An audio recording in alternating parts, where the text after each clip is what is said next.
Just after the birthday song ended at the birthday party, my best friend Chen Xiaowen suddenly announced, our campus heartthrob, to show his sincerity, has specially prepared a surprise for Yaya, a family heirloom silver bracelet. Hearing the word heirloom, our friends got excited and started cheering. I joined in the excitement, but this excitement was completely different from the joy I felt in my previous life. Staring at the silver bracelet that glowed with an eerie light, I clenched my fists tightly and instantly realized I had been reborn. Hello everyone, welcome to Glimmer of Love. Yeah, let me put it on for you, my boyfriend Pei Jiwen said, unaware of my unusual reaction. Amid the cheers from the crowd, he reached up to slip the silver bracelet onto my wrist. Remembering everything these two had conspired to do in my past life, I abruptly pulled my hand back. With a clatter, the wine glass fell and shattered on the floor, instantly freezing the lively atmosphere. Pei Jiwen looked at me suspiciously and asked, "What's wrong, baby?" Chen Xiaowen, who was live streaming on her phone, suddenly pointed the camera at my face and said in a tone dripping with jealousy and disdain, "Lin Yu, Pei, the campus heartthrob, is so handsome, yet he chose you. You're not actually looking down on his gift, are you?" In my past life, I had thought Chen Xiaowen simply had a crush on Pei Jiwen. Unaware that the two had long been in cahoots, today's birthday party, though ostensibly held to celebrate my birthday, was actually a carefully orchestrated act by the two of them. If I dared to utter even half a word of refusal, I would be labeled as looking down on the poor and favoring the rich, and scorned by the entire internet. But if I accepted the silver bracelet as they wished, I would lose my wealth, health, and youth forever. At this thought, a mischievous impulse surged within me. I smiled slightly at Chen Xiaowen and said, "Of course not, it's just that we've only been dating for a month, and he's already giving me a family heirloom. It feels a bit too extravagant." Hearing my explanation, Chen Xiaowen was so jealous she looked like her eyes were about to bleed, while Pei Jiwen visibly breathed a sigh of relief. "Baby, you always feel insecure because of your weight, but I've told you, it's your inner self that I love. I thought about it for a long time before deciding to give you this silver bracelet. It might seem a bit cliché, but it carries a special meaning." Then, shifting his tone, he added tentatively, "Unless, like Xiaowen said, you actually think the gift is too cheap." In my past life, he had used the same manipulative tactics to guilt-trip me. In my previous life, I had an instinctive aversion to this eerie, glowing silver bracelet. But caught between Chen Xiaowen's aggressive pressure and Pei Jiwen's emotional manipulation, I had no choice but to accept it under duress. This time, under the watchful eyes of everyone, I let out a cold laugh and swiftly took the bracelet, just as I had in my past life. The difference was, as the two of them sighed in relief, I immediately slipped the bracelet onto Chen Xiaowen's wrist. "Ah, why did you put it on me?" Chen Xiaowen shrieked, as if she had touched something deadly and filthy. She jumped to her feet, frantically trying to tear the bracelet off. All the while, she cursed at me. "You fat pig, how dare you put such a creepy thing on me? You're going to be the death of me." I sneered inwardly. Sure enough, you don't feel the pain until the knife cuts into your own flesh. In my previous life, even after I became paralyzed, Chen Xiaowen still thought I had been in a car accident, which shows that Pei Jiwen didn't fully trust her, yet. Despite knowing that the silver bracelet could steal someone's financial luck, she still helped Pei Jiwen harm me without hesitation. No, I've only given her a scare, and she's already turned deathly pale, even forgetting that the bracelet's curse only takes effect once the wish is fulfilled. I leisurely admired the green bracelet on my left hand, then carefully examined the more vibrant white jade bracelet on my right. "Didn't you always say your wrist felt empty and wanted to borrow my bracelet for a couple of days? I'm just returning a favor today," I said calmly. "Besides, when you used my bags and skincare products without my permission, did you ever ask me why? Good sisters share everything, that's what you said." In the past, my family and Chen Xiaowen's family were in similar financial situations. But after my family received tens of millions from a demolition settlement a few years ago and my father made hundreds of millions in business, Chen Xiaowen started resenting me in every way. I used to think she was just venting, but I never expected she actually wanted me dead. Chen Xiaowen was so frightened she lost her composure. She slammed the bracelet onto the table with a loud smack and exclaimed, "Lin Yu, don't you dare slander me. I'm not like you. A freeloader living off your parents. I'm an independent, modern woman." Pei Jiwen, finally snapping out of his shock, rushed over angrily. "Yeah, what are you doing?" he demanded. In a few quick steps, he picked up the bracelet from the table and carefully inspected it. After confirming it wasn't damaged, he warned me sternly, "I know you and Xiaowen are close, but if you give away my things so casually, I'll be upset." Back then, I had no idea that the only reason Pei Jiwen was interested in a chubby girl like me was because he found out my family was wealthy. Chen Xiaowen, with her modest background, was never his first choice. In the past, I was always afraid of making Pei Jiwen angry. Now, seeing me just staring at him without arguing back, he thought he had me under his thumb and began to look smug. He slipped the bracelet back onto my wrist, his expression brightening as he coaxed me, "Baby, you haven't made your birthday wish yet. Quick, wish for 100 million. My family's silver bracelet is a treasure for attracting wealth." I let out a scoff and pretended to clasp my hands together to make a wish. Just as I opened my eyes, before I could even blow out the candles, Pei Jiwen grabbed my shoulders with both hands and anxiously pressed. "Well, baby,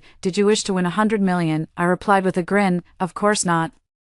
Why would I wish for 100 million on my birthday?" Pei Jiwen hadn't expected me to ignore his suggestion. He froze for 3 seconds, then slammed the table hard, abruptly stood up, and practically roared at me, "Lin Yu, you idiot. Do you have any idea what you just missed?" His sudden outburst left our friends stunned. Someone couldn't help but mutter, "Pei Jiwen, have you lost your mind? What's wrong with you?" Seeing how worked up he was, I leisurely blew out the candles, smiled at him, and even playfully winked. "Darling, if your family's silver bracelet can attract wealth, why settle for 100 million? Of course, I wished for 1 billion, a billion." The expression on Pei Jiwen's face shifted from anger to shock, and finally to greed and ecstasy. Hearing the others still criticizing him, Pei Jiwen suddenly remembered what he had just said and quickly sat back down to apologize. "Baby, I'm sorry. I was just too excited. Please don't take it to heart." Of course, I wouldn't take it to heart, after all. It's not his apology I want, but his life, after the birthday party. I found a woman with her lower body amputated in a corner by a trash can, covered in fleas. She looked at me with pleading eyes and asked, "Can you spare $1, or maybe some food?" I smiled faintly and whispered, "I can give you a chance to start over. Would you like that?" After handling that matter, the first thing I did was rush home to find my dad. My dad was clearly surprised to see me. "Isn't today a work day? What brings you back?" After receiving the compensation for the demolition, my dad leased an orchard in our hometown, and Chen Xiaowen's father was responsible for purchasing pesticides. In my previous life, even when no one else believed in me, my dad would wave his hand and say, "I'll take care of you." But just when I thought that even if I had lost my health and youth, I could at least help my dad manage the orchard, the day after I returned home, all the saplings died. It turned out that Chen's father, in order to take kickbacks, had bought so-called pesticides that were all counterfeit. Not only that, but to ruin our orchard and monopolize the market for his own partnered orchard, he deliberately spread rumors. Because of this, my dad's hair turned white overnight, and he was driven to jump off a building by workers and loan companies. Thinking of this, I immediately urged my dad to thoroughly check the accounts and have someone trustworthy inspect the pesticides. Additionally, my dad and I stayed up all night, checking the growth of the saplings. Fortunately, it wasn't too late. Although Chen's father had discussed the contract, he was still waiting for my dad to sign it. My dad broke out in a cold sweat and immediately went to report the case. Finally, I could sleep peacefully, but when I woke up, there were dozens of missed calls on my phone and a bunch of messages from Pei Jiwen. "Baby, did you buy a lottery ticket on the night of your birthday? If you won, you have to tell me, baby. I went to look at the villas in the city these past few days. Which one do you think looks more impressive? Baby, this Tesla is pretty nice. What do you think?" Looking at the endless stream of villa and luxury car photos, I raised an eyebrow and glanced at Pei Jiwen's profile picture with a look reserved for idiots. I replied, "Are you sure this Tesla costs over 1 million? He immediately responded, "Yeah. Even though it's just the mid-range model, it's passable." After saying that, he sent a few more photos of the documents. "Baby, if we buy the car, remember to put it under my name. Driving comes with risks, so I should be the one to bear that kind of risk." Holding back my disgust, I retorted, "Right now, you only make 5,000 a month. After deducting gas money, you can't even support yourself. Can you?" Pei Jiwen shamelessly replied, "But I have you, don't I, baby? Once you win that billion, what's a little money to our family? Besides, Chen Xiaowen already told me, your dad bought you a 500,000 BMW. I'm a man, I can't drive a car that's worse than yours, right?" I was stunned by his shamelessness. "Why don't you ask your dad to buy it for you?" The other side showed typing, and 3 minutes later, Pei Jiwen replied angrily, "Baby, my parents raised me with so much difficulty, how could I mooch off them? But you're different, you're an only child, and your dad's money will be yours eventually anyway."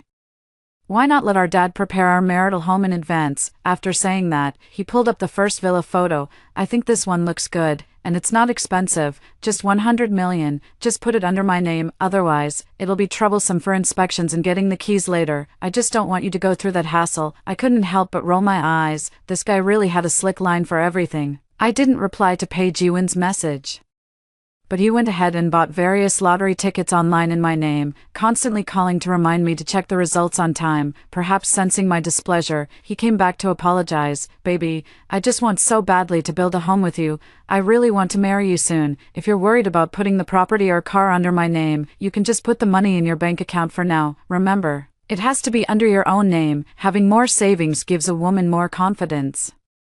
Right, baby, in my previous life, I didn't go home after my birthday and never got to see this side of Pei Jiwon. Now, he's relentlessly pushing me to make money, all just to fund his own luxury car purchases and his womanizing. Of course, I wasn't going to play along. I simply quit my job, bought some fitness gear, and started working out at home every day. Besides that, I also opened an online account to help my dad sell fruit. The reason I was deceived by Pei Jiwon in my past life wasn't just because he and Chen Xiaowen were in cahoots. More importantly, it was my own lack of self-confidence that made me develop a love-struck mindset and allowed that scumbag to lead me by the nose. Now that heaven has given me a chance to make up for it, I'm determined to improve myself from the inside out. Just as I successfully lost 10 pounds, Pei Jiwon called me in the middle of the night. I hung up immediately and turned on sleep mode. Early the next morning, as soon as the sky lit up, Chen Xiaowen, who had driven 100 miles to my house, angrily pounded on my door. Lin Yu, how could you just quit your job like that? Don't you know something happened to An's family? He's been going crazy looking for you. I rubbed my sleepy eyes and lazily yawned. Why come to me when something happens to his family? I'm not his mother. Chen Xiaowen was left speechless, pointing at me and stammering you for a long time. Just then, Pei Jiwon called again, and under Chen Xiaowen's intense glare, I had no choice but to answer. Pei Jiwon's voice was full of anxiety. Yeah, where are you? Do you know my sister's condition has worsened? I've been going crazy not being able to find you. The doctor said her leg has suddenly started rotting and growing hair for some reason, and it needs to be amputated. The surgery will cost 200,000. Yeah. My sister and I really need you. Can you come to the hospital? In the past, I might have rushed over immediately, but now, I slowly took a sip of water and said, if your sister's condition has worsened, go to the doctor. Why come to me? Besides, she's your sister, not related to me at all. Are you expecting me to pay 200,000? Pei Jiwon was taken aback by how direct I was. But Chen Xiaowen, the pure love warrior, couldn't stand it any longer. She suddenly rushed over, snatched my phone, and said, Lin Yu, your future sister-in-law is sick, and you're here making sarcastic remarks. Do you even have a conscience? I don't care. Today I'm definitely taking you to the hospital. Fine. I had originally planned to go see the outcome of Pei Jiwon's sister, Pei Jing, since things had come to this. I might as well take this opportunity to check the first wave of results. When I arrived at the hospital, Pei Jing had just been wheeled out of the operating room. Her face was deathly pale. Seeing me, she first rolled her eyes, then glanced behind me, confirming that I had come empty-handed. She sneered in a sharp, sarcastic tone. So you really just showed up empty-handed? Some people not only refuse to help in a crisis, but they don't even bring ginseng or bird's nest when visiting a patient. What a shameless skinflint. The reason Pei Jiwon and I got together was because we happened to run into Pei Jing, who had fainted in her wheelchair on the street. At that time, I quickly called 120, accompanied her to the hospital, and even paid 10,000 yuan for her hospitalization fees up front. However, my kindness did not earn Pei Jing's gratitude. On the contrary, in my previous life, when I went through a major crisis and couldn't reach Pei Jiwon despite dozens of calls, I finally found Pei Jing in the hospital. I begged her, appealing to the debt of gratitude for saving her life, to tell me Pei Jiwon's whereabouts. Instead of repaying the favor, she set her chihuahua on me, as I sat in my wheelchair, desperately waving my arms but unable to stop the chihuahua from biting my numb legs again and again. I cried out in despair. Pei Jing, however, stood by and laughed. Ha ha. Lin Yu, isn't this feeling of helplessness just wonderful? You saved me back then just to make me indebted to you, didn't you? Well, how do you like my way of showing gratitude? Ignoring the pain in my hands, I gripped the chihuahua tightly and shouted at her furiously, Pei Jing, if I hadn't called 120 in time, the doctor said you would have had to have your leg amputated. How can you treat me like this? Aren't you afraid of karma? Pei Jing kicked the chihuahua away, muttering, so useless. then crossed her arms and looked down at me condescendingly. Karma, that's my family's ancestral silver bracelet. Once it takes effect, there's no going back. You want to take revenge on me, want me paralyzed or amputated? Nah, maybe in your next life. Pei Jing stuck her tongue out at me, her face full of arrogance and shamelessness. At this thought, looking at Pei Jing's sharp and mean face, I deliberately turned sideways to let her see my long, toned, and healthy legs from working out. Oh, I'm so sorry, all my money has been spent on fitness equipment. Pei Jing, look on the bright side, losing a limb does have its perks, like saving a ton on gym expenses, right? Pei Jing was furious and yelled at Pei Jiwen, brother, why are her legs perfectly fine? Why wasn't she the one who lost a limb? Didn't you say the curse was about to take effect? Feigning confusion, I stared at Pei Jiwen and pressed, curse, what curse? Pei Jiwen panicked and quickly had the nurse wheel Pei Jing away.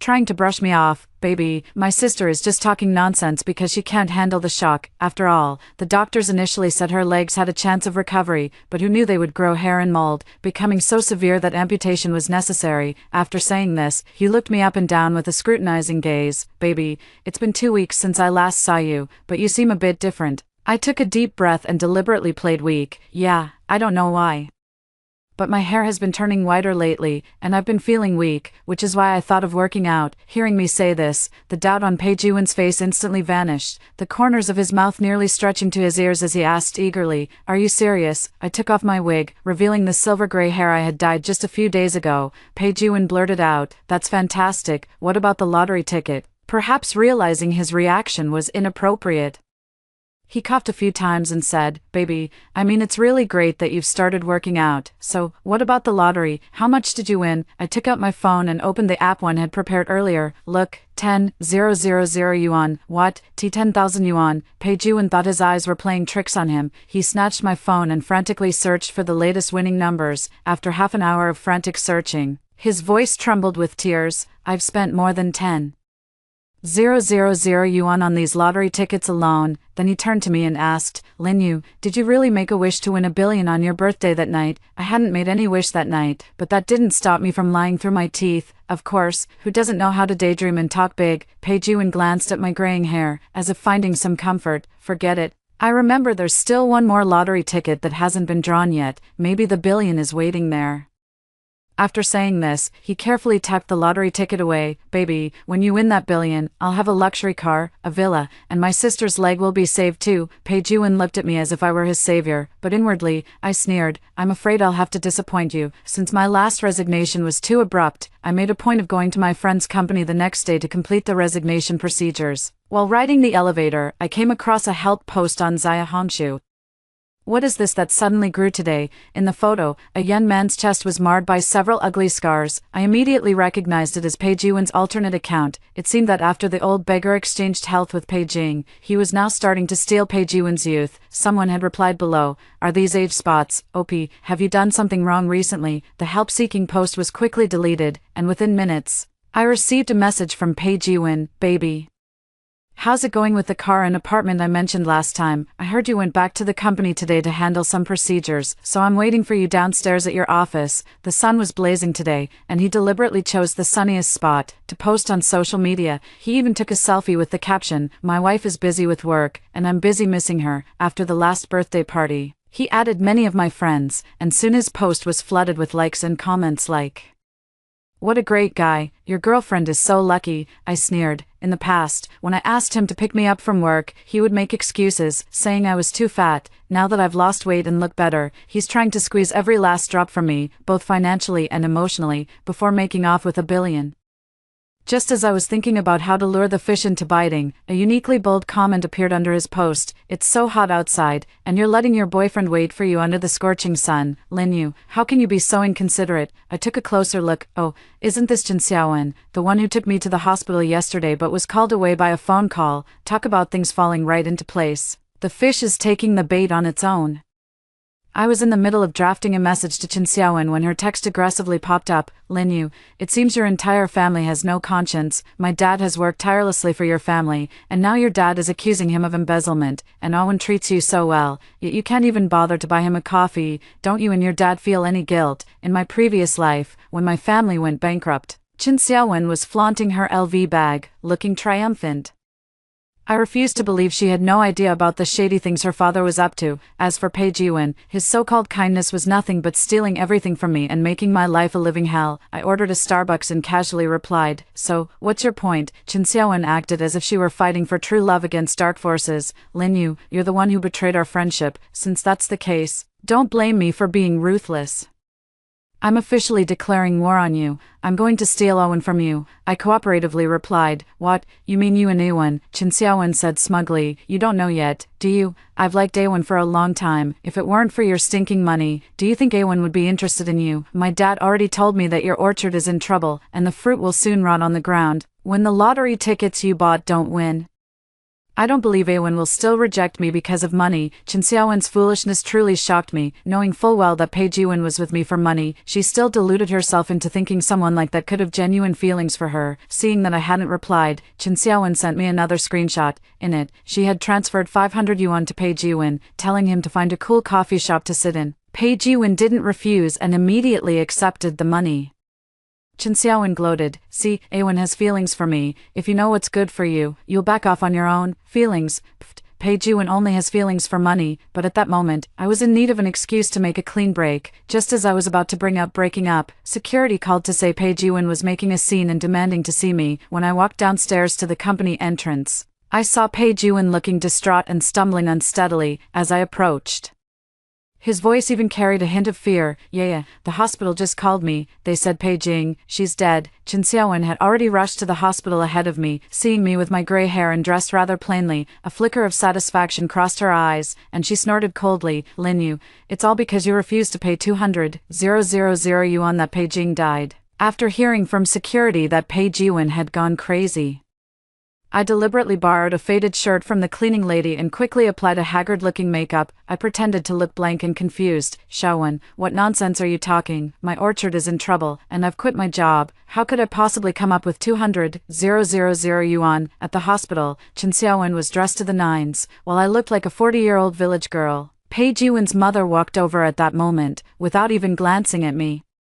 Her eyes immediately landed on Chen Xiaowen. "You must be Awen's girlfriend, right?" Chen Xiaowen's eyes lit up, and she shot me a challenging look before eagerly grabbing Mrs. Pei's hand and saying, "Auntie, please accept my condolences. If there's anything you need, just let me know." Pei Jiwen turned up the collar of his shirt to cover the wrinkled, sagging skin on his neck and said, "All right, let's go see Pei Jing first." In the morgue, Pei Jing's eye sockets were sunken, and her hair was as dry as straw. Even though we had only been apart for a day, her body had withered as if her life force had been sucked out of her. Mrs. Pei muttered under her breath. "The doctors said her case is unheard of. No one knows why this happened. She was recovering so well after the surgery, but she woke up like this overnight. If you ask me, Pei Jing got what she deserved. Someone as ungrateful as her would only bring harm to the world." But on the surface, I pretended to be somber, even shedding 2 grieving tears, even though I was the one who orchestrated it all. When I gave the silver bracelet to the beggar, I specifically told her that it could restore her to the age of 23, giving her a chance to be young and healthy again, to start over.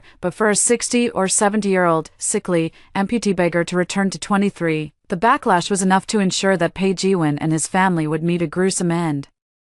Chen Xiaowen was busy trying to win favor by handling Pei Jing's funeral arrangements, while I overheard Pei Jiwen arguing with his mother around the corner of the hallway. "You said you wished for wealth, but you clearly told me you wanted youth, and even said you wanted to run off with that pretty boy. Oh, son, don't be angry. I thought it over later. Compared to youth, money is what really keeps a man's heart. In my previous life, I learned from Mrs. Pei that the so-called wealth, health, and youth depended on how desperately the Pei family desired them. Mrs. Pei had wanted youth because she had taken a liking to a man in his 40s, but the man preferred younger women. After being reborn, I immediately infiltrated Mrs. Pei's circle of friends and brainwashed her into believing that money is far more reliable than youth. Pei Jiwen slammed his fist against the wall, trembling with rage. "Damn it. No wonder the skin on my face has become so loose and saggy.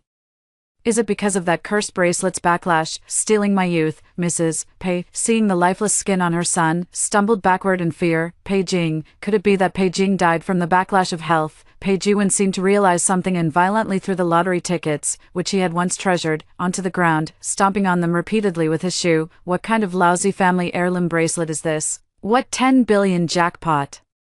I think that bracelet is nothing but bad luck. You'd better find a master to break this curse. Pei's mother was so frightened that her legs gave way, and she collapsed to the ground. As if suddenly remembering something, she hurriedly pulled out her phone from her pocket. When she saw the numbers on the screen, her lips trembled, and her face turned ashen. It's over. 3 cents. There's only 3 cents left in my bank card. I don't want to live anymore, but Pei Jiwen was not ready to give up. He grabbed his mother by the collar and snarled, "You old hag, I'm asking you a question. How can we resolve this?" Pei's mother stared blankly, warm tears soaking her aged skin. "How would I know? I didn't even know the bracelet actually worked. Everything I told you before was just hearsay." Pei Jiwen released his grip, his entire body seeming to lose its soul as he slumped to the ground in despair. Just then, the crisp sound of high heels echoed from the hallway. Pei's mother's eyes lit up as if she had grasped a lifeline. "Son, didn't you say your girlfriend is rich? We can rely on her?" Pei Jiwen frowned, clearly thinking of me first. Pei's mother wiped away her tears and smiled. "I noticed that your other girlfriend wears expensive things, and didn't she say we could ask her for help if we needed anything? We're short on money, and she has plenty. Isn't that a perfect match?" Only then did Pei Jiwen realize his mother was referring to Qin Xiaowen, and a wave of relief washed over his despairing face. "You're right, I know what to do now. I thought Pei Jiwen would break up with me, but instead, he proposed marriage." I stared at him in disbelief, wondering if I had misheard. "Have you lost your mind? The one who said this wasn't me, it was Qin Xiaowen." Under the pretense of thanking me for my previous concern for Pei Jing, Pei's mother had invited both Qin Xiaowen and me to dinner. At the table for 4, Pei's mother smiled warmly and said, "Shaolin, since Pei Jing passed away, An is the only child I have left. I want him to settle down soon and have a child or two for the Pei family." Then, she glanced at Qin Xiaowen and added, "I know you and Shaolin are close friends. Our family doesn't have much money for the bride price, so I'd like you to persuade her. Because we can only afford 800. What? 800? Although I wished Pei Jiwen would stay as far away from me as possible, the fact that he could even mention such an amount made me so angry that I stood up abruptly. Qin Xiaowen also looked stunned, but seeing how strongly I reacted, she quickly composed herself, seizing the opportunity to embarrass me. Delighted by my discomfort, she smiled sweetly and said, "Auntie, please don't say that. Giving a bride price is such an outdated tradition. As modern women, we should marry for love, not for money." At this, she cast a disdainful glance my way. "Lin Yu, your family is giving away fruit for free, and you're so stressed about making a living that your hair is turning white. You don't actually think someone like you, with nothing to your name, is still worthy of An, do you?" Hearing Qin Xiaowen say this, Pei's mother and Pei Jiwen exchanged a glance. I instantly understood. These two were using Pei Jiwen as a bargaining chip, trying to make me and Qin Xiaowen bid against each other. Of course, I wouldn't fall into their trap, otherwise, my father's act of pretending his business was failing would have been for nothing. Wasn't Qin Xiaowen jealous of my family's wealth?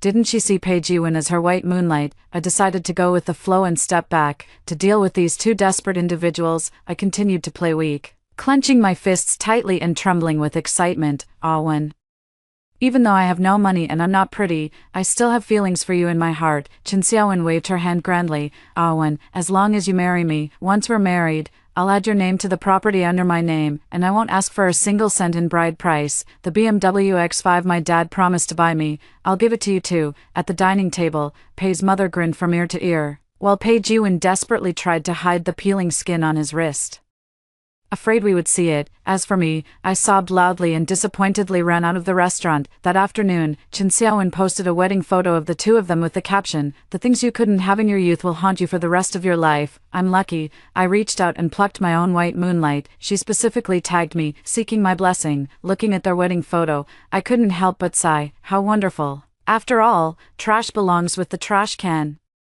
I sincerely replied below, "Wishing you two a long and happy life together." Qin Xiaowen sent me a private message. "I know you're just jealous, not genuinely wishing me well." I kindly reminded her, "I hope you won't be completely taken advantage of by that mother and son." Qin Xiaowen immediately retorted, "See, I knew you were jealous, and you still refuse to admit it. Don't worry, I'll be 100 times happier than you." I didn't reply further. There's no use advising someone who's determined to walk into their own ruin. It was time for her to pay for the sins of her past life. Next, Pei Jiwen was busy showing off luxury cars and expensive watches on his social media, with only his face visible in the photos, covered in a thick layer of powder, likely because the dead skin had already spread to his face. Meanwhile, Qin Xiaowen's social media was unusually quiet. Even the wedding photo had been deleted at some point. I only heard by chance that, for some reason, Chen Xiaowen had filed for divorce the day after they registered their marriage. I sneered. No matter how perfect a white moonlight she once was, once she turned into a mummy, no one would want her. I heard that Pei Jiwen absolutely refused to agree to the divorce, and Pei's mother even threatened Chen Xiaowen with her private photos, saying she would post them online if she kept making trouble. According to my dad, Chen Xiaowen had no choice but to go home and ask her father for help, but Chen's father's former business partner turned out to be a fraud who not only swindled all his savings but also tricked him into taking on millions in loans before disappearing with the money. This aligns with the events of the previous life. In that timeline, Chen's father had taken down his partner only after ruining my family. This time, however, in his eagerness to defeat my dad, he hadn't even bothered to check the partner's background. No, two desperate people tried to go back and sell their house, only to find that their old home had long been seized by the court, and Chen Xiaowen's new house had been transferred to Pei Jiwen's name on their wedding day. When Chen Xiaowen returned to sell the property, she was thrown out. That day, while I was selling fruit by the roadside, I spotted Pei's mother still cursing not far away. I handed an apple to Chen Xiaowen. Xiaowen, as sisters once, take this bag of apples. Chen Xiaowen stared at me in shock for a long moment. When she saw me wrapped in a headscarf, shivering and rubbing my hands in the cold wind, our shared plight finally stirred the faint remnants of our sisterly bond from over a decade. Her dull, exhausted eyes finally welled up with cheap, regretful tears. Yeah, I never thought you'd be living so poorly too. Yeah, I was wrong. I never should have listened to Pei Jiwen's nonsense and schemed against you. Now my family is ruined, my house and car taken by that mother-son pair. Any little money I have is snatched by Pei Jiwen, and if I resist, he beats me. As she spoke, Chen Xiaowen showed me the crooked scars on her hands and burst into sobs. Why am I so unlucky? When will this miserable life ever end?